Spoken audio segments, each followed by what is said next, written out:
Hello दोस्तों, फिर से आपके लिए एक मज़ेदार कहानी लेकर आए हैं।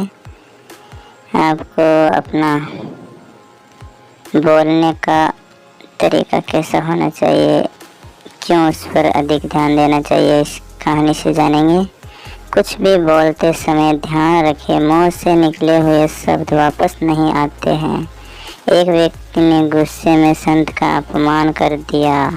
अगले दिन वह माफ़ी मांगने पहुंचा। संत ने उससे कहा, नगर के बीच में पक्षियों के पंख रख आओ। गुस्से में बोले हुए शब्द दूसरे के दुख पहुंचाते हैं। गुस्से की वजह से हमारी सोचने समझने की क्षमता कमज़ोर हो जाती है। इसी वजह से काफ़ी लोग गुस्से में ऐसे शब्द बोल देते हैं जिनके लिए बाद में पछतावा होता है, लेकिन मुंह से बोले हुए शब्द वापस नहीं आते हैं। इसीलिए बोलते समय बहुत सतर्क रहना चाहिए। ये बात हम एक लोक कथा से समझते हैं। कथा के अनुसार पुराने समय में एक संत रोज अपने शिष्यों को और अन्य लोगों को उपदेश देते थे। गांव के अधिकतर लोग संत का बहुत सम्मान करते थे, लेकिन कुछ ऐसे भी थे जो संत को पसंद नहीं करते थे। एक दिन संत से जलने वाला व्यक्ति उनके आश्रम में पहुंचा और सभी लोगों के सामने संत का अपमान करने लगा, लेकिन संत ने उसे पलटकर कुछ भी नहीं कहा। जब वह व्यक्ति बोलते बोलते थक गया तो चला गया। गांव के लोग ये देखकर बहुत दुखी थे। संत ने अपना प्रवचन फिर से शुरू कर दिया। जब वह व्यक्ति अपने घर पहुंचा तो उसे अपनी गलती का एहसास हुआ।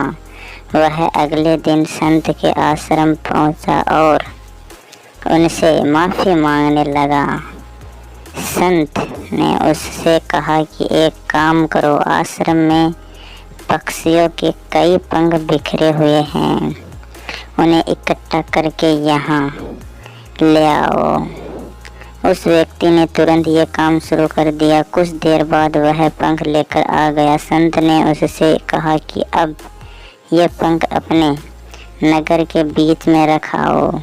वह व्यक्ति संत की आज्ञा मानकर नगर के बीच में पहुंचा और सभी पंख रखकर संत के पास पहुंच गया। संत ने उससे फिर से कहा कि अब एक और अंतिम काम कर दो, वे सारे पंख वापस ला आओ, लेकर आ जाओ। जब वह व्यक्ति नगर के बीच में पहुंचा तो वहां रखे सभी पंख उड़कर इधर उधर फैल गए थे। तभी पंखों को इकट्ठा कर पाना उसके लिए बहुत मुश्किल था। वह खाली हाथ ही संत के पास